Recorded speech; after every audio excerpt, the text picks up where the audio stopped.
Hello friends and welcome to my channel The World According to JMM. First of all very good evening. आज की class में हम CDP के previous year questions को discuss करेंगे जो कि आपके आने वाले एग्ज़ाम्स के लिए बहुत ही इम्पॉर्टेंट होंगे। हमारे चैनल पर आपको CTET एग्ज़ाम्स के लिए प्रीवियस ईयर क्वेश्चंस को सॉल्व कराया जा रहा है। जैसे एसएसटी का भी क्वेश्चन सॉल्व कराया जा रहा है, CDP का क्वेश्चन सॉल्व कराया जा रहा है और साइंस के क्वेश्चंस भी सॉल्व कराए जा रहे हैं। तो आप ये सारे वीडियोस को आप प्लेलिस्ट से देख सकते हैं। आज की क्लास में हम डिस्कस करेंगे CDP का क्वेश्चंस और हमारे चैनल पर आपको 2011 से लेकर के 2024 तक के सारे जितने भी CTET के एग्ज़ाम्स हुए हैं उन सारे एग्ज़ाम्स के प्रीवियस ईयर क्वेश्चंस प्रोवाइड कराए जा रहे हैं। आप उन्हें देख सकते हैं जो आपके एग्ज़ाम्स के लिए बहुत ही हेल्पफुल होंगे। अब बिना देर करते हुए हम क्लास को स्टार्ट करते हैं। ओके, आज का पहला क्वेश्चन है, निम्नलिखित में से कौन सा बच्चों के संवेगात्मक विकास के लिए सर्वाधिक उपयुक्त है? फर्स्ट है कक्षा कक्ष का प्रजातांत्रिक परिवेश। ऑप्शन बी है अध्यापकों की कोई भी सहभागिता नहीं क्योंकि यह माता पिता का कार्य है। ऑप्शन सी कक्षा कक्ष का नियंत्रित परिवेश। ऑप्शन डी कक्षा कक्ष का अधिकारवादी परिवेश। तो इन चार ऑप्शन में से बच्चों के संवेगात्मक विकास के लिए कौन सा ऑप्शन उपयुक्त होगा? जो ऑप्शन ए है कक्षा कक्ष का प्रजातांत्रिक परिवेश, ये परफेक्ट होगा क्योंकि जो ऑप्शन बी है उसमें बोल रहा है कि अध्यापकों की कोई भी सहभागिता नहीं, इसीलिए ये रॉन्ग हो जाएगा क्योंकि अध्यापक का भी रोल होता है बच्चों के डेवलपमेंट के लिए और हमें क्लास को नियंत्रित नहीं रखना है और जो कक्षा कक्ष है उसको हमें अधिकारवादी भी नहीं बनाना है। इस तरह से जो आपका option b, c and d है वो रॉन्ग हो जाएगा और ऑप्शन नंबर ए जो है वो क्या हो जाएगा, राइट हो जाएगा। अब आते हैं नेक्स्ट क्वेश्चन पर। नेक्स्ट क्वेश्चन है, निम्नलिखित में से कौन सा एक उपयुक्त रचनात्मक आकलन कार्य नहीं है? ऑप्शन ए खुले अंत वाले प्रश्न। ऑप्शन बी परियोजना। ऑप्शन सी अवलोकन। ऑप्शन डी विद्यार्थियों का योग्यता क्रम निर्धारित करना।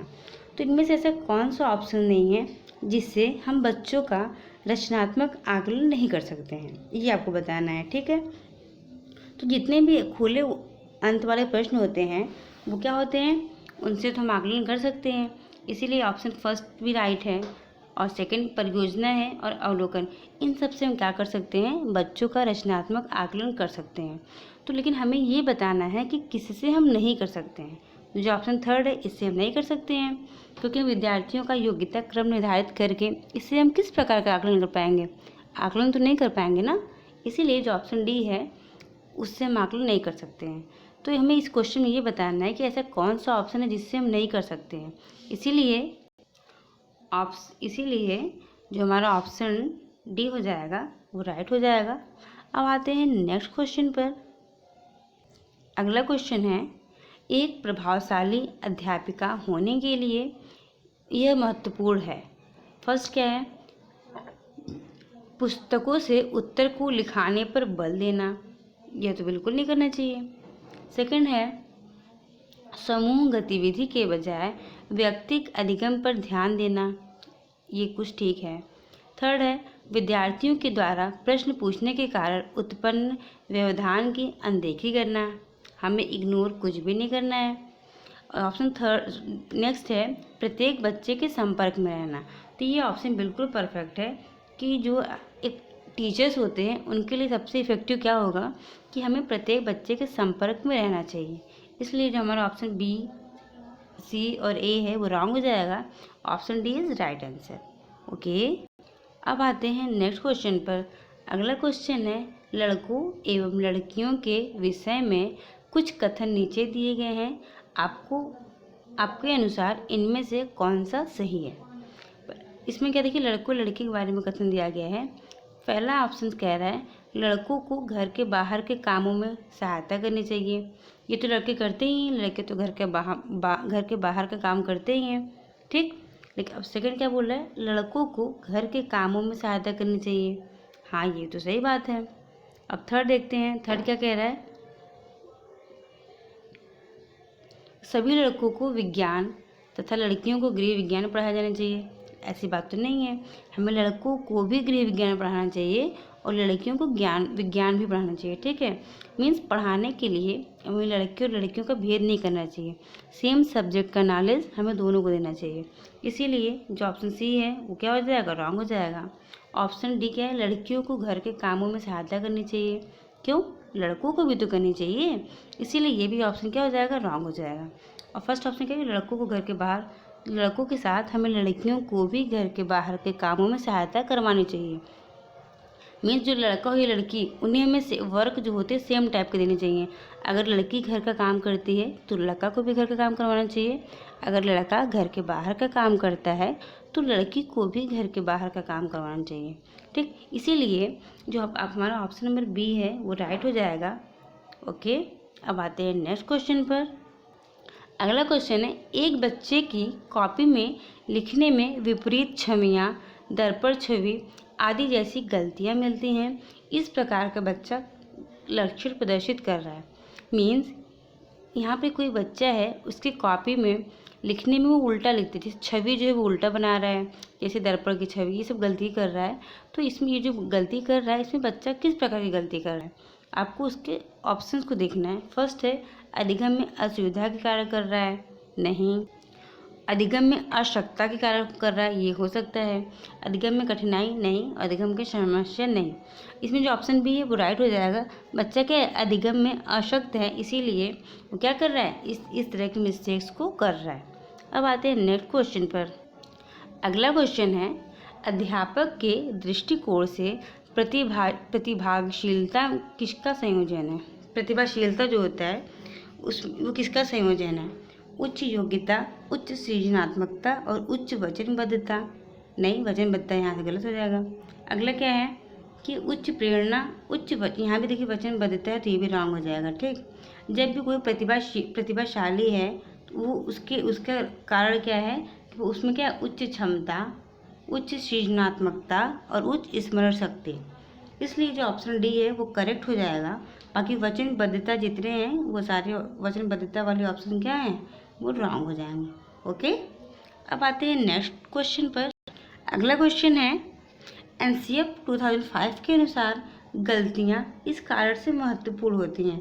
आपको एनसीएफ 2005 में के अनुसार आपको बताना है कि गलतियों के कारण क्या होते हैं। पहला है, यह विद्यार्थियों को उत्तीर्ण एवं अनुत्तीर्ण समूहों में वर्गीकृत करने के लिए महत्वपूर्ण उपकरण है। अच्छा, नेक्स्ट देखते हैं, यह अध्यापक को बच्चों को डांटने के लिए एक तरीका उपलब्ध कराती है। अगला है, ये बच्चे के विचार की अंतर्दृष्टि उपलब्ध कराती है तथा समाधानों को पहचानने में सहायता करती है। अगला है, ये कक्षा के कुछ बच्चों को हटाने के लिए आधार उपलब्ध कराती है। तो इसमें जो पहला ऑप्शन है कि बच्चे गलती कर रहे हैं तो इसका मतलब उत्तीर्ण अनुत्तीर्ण में उनको वर्गीकृत करना है, तो ये गलत बात है, हमें बच्चों को क्लासीफाई नहीं करना है। सेकंड है कि ये बच्चों को डांटने का तरीका है, नहीं, हमें बच्चों को डांटना भी नहीं है, सेकंड में गलत हो जाएगा। थर्ड है, ये बच्चे के विचार की अंतर्दृष्टि उपलब्ध कराती है तथा समाधान को पहचानने में सहायता करती है। तो बिल्कुल सही बात है कि बच्चे जो मिस्टेक करते हैं उससे हम ये समझ पाते हैं कि बच्चे को प्रॉब्लम्स कहाँ आ रही है और उसके हम समाधान तक ईजिली पहुँच पाते हैं। तो ऑप्शन सी जो है वो राइट हो जाएगा। और डी क्या बोला, ये कक्षा से कुछ बच्चों को हटाने के लिए आधार उपलब्ध कराती है। तो हमें कक्षा से बच्चों को हटाना ही नहीं है, बच्चे जिस भी क्लास में हमें उनको प्रोग्रेस कराना है, उनको चीज़ों को समझाना है। तो हमें ये भी ऑप्शन डी है वो रॉन्ग हो जाएगा। जो ऑप्शन सी है वो क्या हो जाएगा, राइट आंसर हो जाएगा। अब आते हैं नेक्स्ट क्वेश्चन पर। अगला क्वेश्चन है, आउट ऑफ द बॉक्स चिंतन किससे संबंधित है। अनुकूल चिंतन, स्मृति आधारित चिंतन, अपसारी चिंतन या फिर अभिसारी चिंतन। ये जो आउट ऑफ द बॉक्स होता है इसका मतलब है कि बच्चे जो है वो क्या करें, बच्चों के जो थॉट्स है वो ओपन एंडेड होने चाहिए। जैसे मान लीजिए जो अभिसारी चिंतन क्या होता है जिसका जो वन लाइनर आंसर होता है, बच्चे की सोच वहाँ प्रोग्रेस नहीं कर पाती। जैसे मान लीजिए हम पूछ लिए भारत के फर्स्ट प्रधानमंत्री कौन थे, उसका बस एक लाइन का आंसर हो गया ना कि हाँ पंडित जवाहरलाल नेहरू थे। तो इस टाइप्स के जो क्वेश्चंस होते हैं उसे हम बोलते हैं अभिसारी चिंतन। और जो अपसारी चिंतन होता है उसका मतलब होता है कि बच्चे अपने मन से सोच के उस टॉपिक को ओपनली लिख सकते हैं। इसे हम बोल सकते हैं ओपन एंडेड भी बोल सकते हैं। क्या बोल सकते हैं? ओपन एंडेड में जिसका एंड ना हो, बच्चे अपनी ज़रूरत के अकॉर्डिंग समझ के अपने हिसाब से उस चीज़ों को बता सकें। ठीक, तो जो इसमें हम ये आउट ऑफ द बॉक्स का मतलब है ओपन एंडेड। तो ऑप्शन सी जो है वो क्या हो जाएगा? राइट आंसर हो जाएगा। बाकी स्मृति आधारित है तो ये बच्चे जितना दिमाग में लर्न करेंगे उतना ही बताएंगे। तो ये भी आउट ऑफ द बॉक्स नहीं होगा, ना ही अनुकूल चिंतन। आउट ऑफ द बॉक्स का मतलब है ओपन एंडेड थिंकिंग। ओके, अगला क्वेश्चन है, शिक्षण में अध्यापकों के द्वारा विद्यार्थियों का आकलन इस अंतर्दृष्टि को विकसित करने के लिए किया जा सकता है। क्या? फर्स्ट है उन विद्यार्थियों की पहचान करना जिन्हें उच्चतर कक्षा में प्रोन्नत कराना है, उन विद्यार्थियों को प्रोन्नत ना करना जो विद्यालय के स्तर के अनुकूल नहीं है। ना ये सही है और ना ही ये सही है। थर्ड क्या है? विद्यार्थियों की आवश्यकता के अनुसार शिक्षण उपागम में परिवर्तन करना।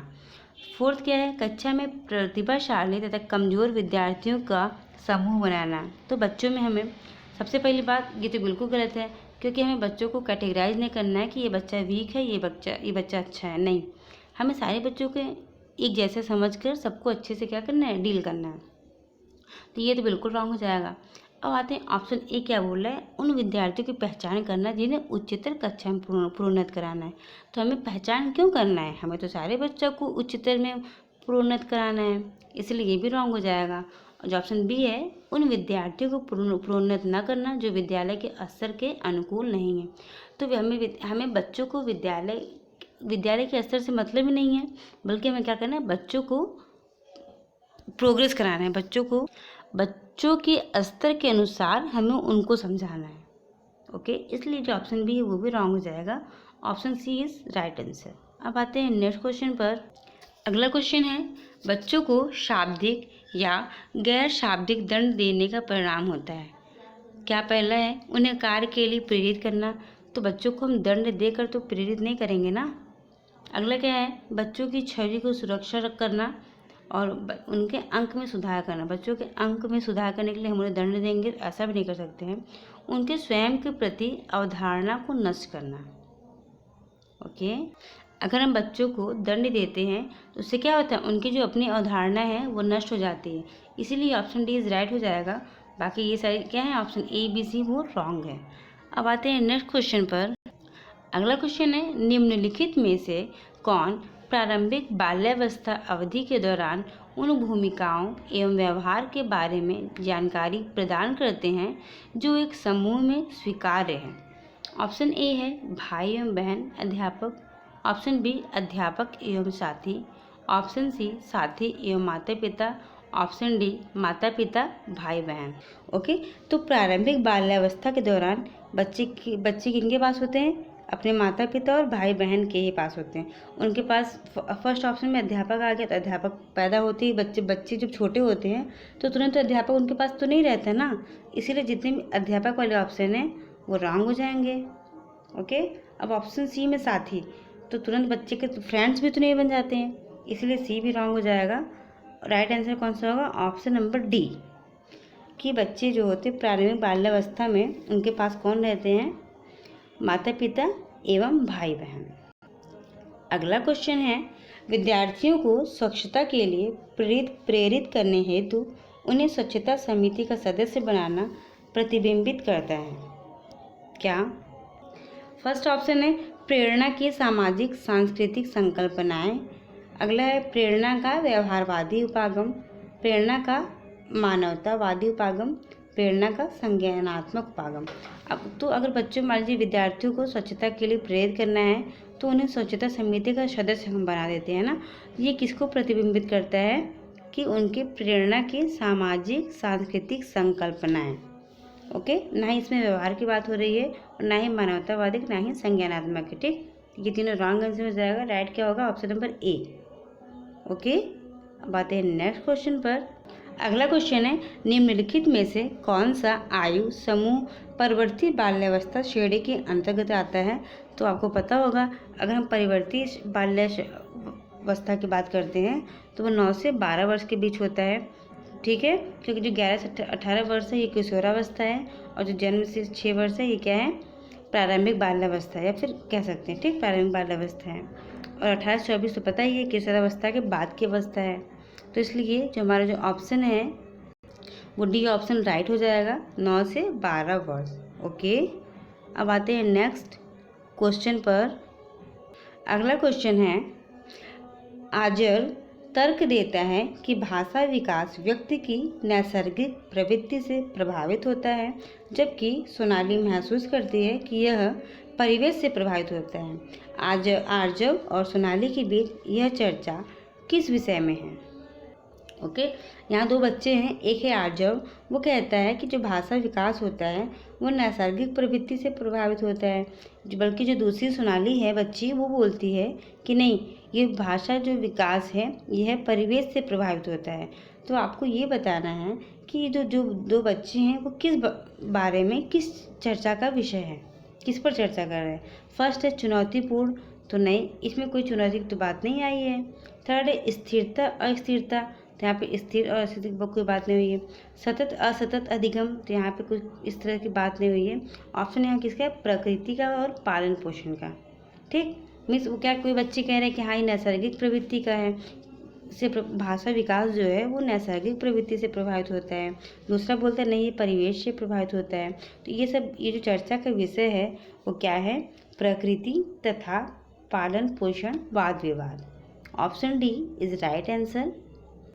नेक्स्ट क्वेश्चन है, अध्यापिका ने ध्यान दिया कि पुष्पा अपने आप किसी एक समस्या का समाधान नहीं कर सकती है, फिर भी वह एक वयस्क या साथी के मार्गदर्शन की उपस्थिति में ऐसा करती है। तो ये मार्गदर्शन है, इसे हम क्या नाम देंगे?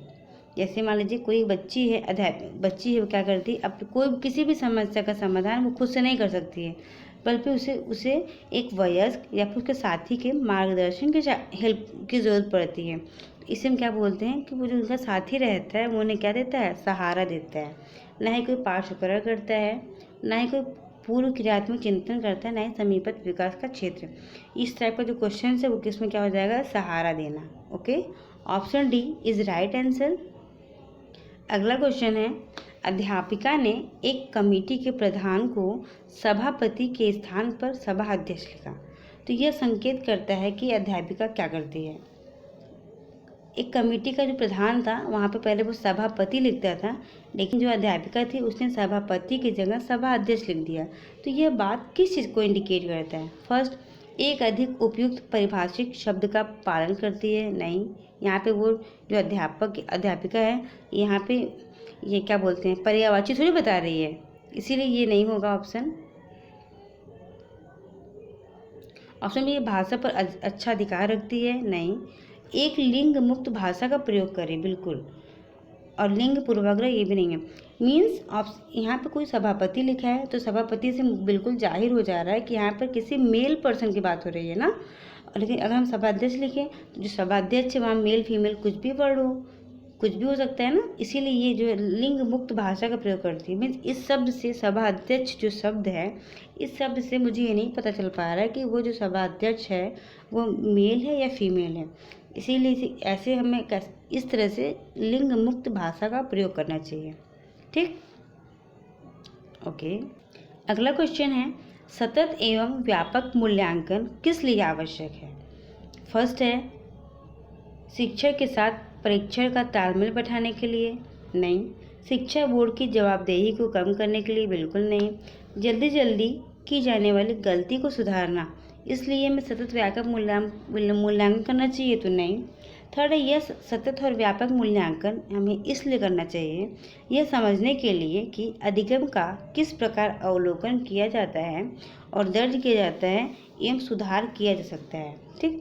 हमें इसलिए कंटिन्यूअसली और कॉम्प्रिहेंसिव मूल्यांकन करना चाहिए। Okay, option D is right answer. Next question है, निम्नलिखित में से कौन सा बच्चों के समाजीकरण को प्रगतिशील मॉडल के संदर्भ में सही नहीं है। फर्स्ट है समूह कार्य में सहभागिता एवं सामाजिक कौशल का सीखना। ये तो बात सही है, हमें बताना है कि कौन सा सही नहीं है। बच्चे विद्यालय में बताए गई बातों को स्वीकार करते हैं, चाहे उनके सामाजिक पृष्ठभूमि कुछ भी हो। ये भी सही बात है। सी है कक्षा में प्रजातंत्र के लिए स्थान होना चाहिए। अच्छा, अगला क्या है, समाजीकरण सामाजिक नियमों का अधिग्रहण है। ओके, तो जो ऑप्शन नंबर बी है वो राइट हो जाएगा कि यही वाला ऑप्शन सही नहीं है। बच्चे विद्यालय में बताई गई बातों को स्वीकार करते हैं, चाहे उनकी सामाजिक पृष्ठभूमि कुछ भी हो। This is right answer. अब आते हैं नेक्स्ट क्वेश्चन पर। अगला क्वेश्चन है अधिगम में आकलन किस लिए आवश्यक होता है। फर्स्ट है ग्रेड एवं अंकों के लिए, बी है जांच परीक्षण के लिए, ऑप्शन सी है प्रेरणा के लिए और ऑप्शन डी है पृथक्करण और श्रेणीकरण के उद्देश्य को प्रोत्साहन देने के लिए। आपको बताना है कि हम इसमें से कौन सा ऑप्शन है जिसके लिए हम अधिगम में आकलन करते हैं। तो प्रेरणा के लिए, अधिगम में जो बच्चों को हम लोग आकलन करते हैं उससे बच्चे प्रेरित होते हैं ना। कुछ बच्चे फुल मार्क्स पाते हैं या फिर वो अच्छा करते हैं तो उससे उन्हें लगता है कि हाँ हमें और भी आगे अच्छा करना है, उनको प्रेरणा मिलती है। ओके, बाकी आकलन का मतलब ये नहीं कि हमें उनको ग्रेड देना है या फिर अंक देना है या फिर उनका जांच करना है, ठीक, या फिर उनको श्रेणीकरण करना है, मीन्स उनको कैटेगराइज करना है, ये सब नहीं करना है। उनके हम जो भी करते हैं बच्चों के प्रेरणा के लिए करते हैं। Okay, option c is right answer. अगला क्वेश्चन है प्रचलित योजनाओं में नई जानकारी जोड़ने को किस नाम से जाना जाता है। ऑप्शन ए समायोजन, ऑप्शन बी साम्य धारण, ऑप्शन सी आत्मसातकरण, ऑप्शन डी संगठन। तो कोई भी योजना है जब उसमें नई जानकारी को जोड़ते हैं तो उसे हम बोलते हैं आत्मसातकरण। कि पुरानी योजना में नई को जोड़े, मीन्स जो पुरानी वाली योजना है उसने नई जानकारी को आत्मसात कर लिया, ठीक, आत्मसातकरण बोलते हैं इसे। अगला क्वेश्चन है हम सभी अपनी बुद्धि, प्रेरणा, अभिरुचि आदि के संदर्भ में अलग अलग होते हैं। तो ये कौन सा सिद्धांत है। तो ये शब्द से ही क्लियर है कि ये क्या है, वैयक्तिक भिन्नता है। मीन्स ऑप्शन ए है, ठीक है। मीन्स हर जितने भी लोग हैं सबका बुद्धि अलग है, सबकी प्रेरणा अलग होती है, सबका इंटरेस्ट अलग अलग होता है। इसकी कौन सा सिद्धांत है, ये वैयक्तिक ये भिन्नता का सिद्धांत, ठीक। यहाँ पे बुद्धि का कोई सिद्धांत नहीं है, ना ही वंशानुक्रम है, ना ही पर्यावरण है, ठीक। ये किसका है, ये वैयक्तिक भिन्नता है। अब आते हैं नेक्स्ट क्वेश्चन पर। अगला क्वेश्चन है वंचित समूहों के विद्यार्थियों को सामान्य विद्यार्थियों के साथ साथ पढ़ाना चाहिए, इसका क्या अभिप्राय है। ऑप्शन ए समावेशी शिक्षा, ऑप्शन बी विशेष शिक्षा, ऑप्शन सी एकीकृत शिक्षा, ऑप्शन डी अपवर्जक शिक्षा। तो इसमें से जो ऑप्शन ए है समावेशी शिक्षा, ठीक, जो वंचित समूह के विद्यार्थी हैं उनको सामान्य विद्यार्थियों के साथ पढ़ाना चाहिए। ये कौन सी शिक्षा है, ये समावेशी शिक्षा है। ओके, अगला क्वेश्चन है कोई भी नाराज हो सकता है, ये आसान है, परंतु एक सही व्यक्ति के ऊपर सही मात्रा में सही समय पर सही उद्देश्य के लिए और सही तरीके से नाराज होना आसान नहीं होता। यह किससे संबंधित है। तो ये किससे, यहाँ पे देखिए ना ही कोई समाज की बात हो रही है, ना ही कोई शारीरिक विकास की बात हो रही है, ना ही कोई संज्ञान की बात हो रही है। बात किसकी हो रही है, संवेगात्मक विकास की, कि गुस्सा होना ये सब किसने, इमोशंस है ना। तो इसी कौन सा विकास है, ये संवेगात्मक विकास। ओके, अगला क्वेश्चन है विकृत लिखावट से संबंधित लिखने की योग्यता में कमी किसका लक्षण है। जब भी अगर लिखावट में कमी होती है तो उसे हम क्या बोलते हैं, डिस्ग्राफिया। ओके, और डिसलेक्सिया किसे बोलते हैं, जब हम पढ़ने में कोई दिक्कत होती है, पठन विकार होता है तो उसे क्या बोलते हैं, डिसलेक्सिया। और डिसकैलकुलिया किसे बोलते हैं, जब कोई मैथमेटिक्स में कोई गणना में दिक्कत हो, ठीक, मैथ में या फिर किसमें, काउंटिंग में, जब भी कोई गणना से संबंधित कोई दिक्कत हो उसे क्या बोलते हैं, डिसकैलकुलिया बोलते हैं, ठीक। और डिस्प्रैक्सिया जो होता है वो जब भी बोलने से संबंधित कोई प्रॉब्लम होती है उसे क्या बोलते हैं, डिस्प्रैक्सिया। अगला क्वेश्चन है पियाजे के सिद्धांत के अनुसार निम्नलिखित में से कौन सा व्यक्ति के संज्ञानात्मक विकास को प्रभावित नहीं करेगा। तो पियाजे जो है, पियाजे कहते हैं भाषा जो है वो प्रभावित करता है, परिपक्वन प्रभावित करता है, क्रियाकलाप भी प्रभावित करता है, ठीक। तो कौन सा प्रभावित नहीं करेगा, वो जो सामाजिक अनुभव है वही प्रभावित नहीं करेगा। तो इस तरह से जो हमारा ऑप्शन है वो कौन सा राइट हो जाएगा, ऑप्शन नंबर बी सामाजिक अनुभव। This is right answer. आज की क्लास का लास्ट क्वेश्चन होगा, इनमें से कौन सा त्रितंत्री सिद्धांत में व्यावहारिक बुद्धि का अभिप्राय नहीं है? ऑप्शन ए है पर्यावरण का पुनर्निर्माण करना। ऑप्शन बी है केवल अपने विषय में व्यावहारिक रूप से विचार करना। ऑप्शन सी है इस प्रकार के पर्यावरण का चयन करना जिसमें आप सफल हो सकते हैं। थर्ड है नेक्स्ट है पर्यावरण के साथ अनुकूलन करना। तो आपको बताना है कि इसमें से कौन सा त्रितंत्री सिद्धांत में व्यावहारिक बुद्धि का अभिप्राय नहीं है। तो इस तरह से option b is right answer. Okay, अब आते हैं नेक्स्ट क्वेश्चन। नेक्स्ट क्वेश्चन तो नहीं है क्योंकि ये लास्ट क्वेश्चन था। अब मिलेंगे आपसे नेक्स्ट वीडियो में नए क्वेश्चंस के साथ। तब तक के लिए bye bye and subscribe my channel, like my videos and share my videos with your friends. My channel you know the world according to Jaya ma'am. Subscribe जरूर कीजिएगा। Bye and thank you for watching again.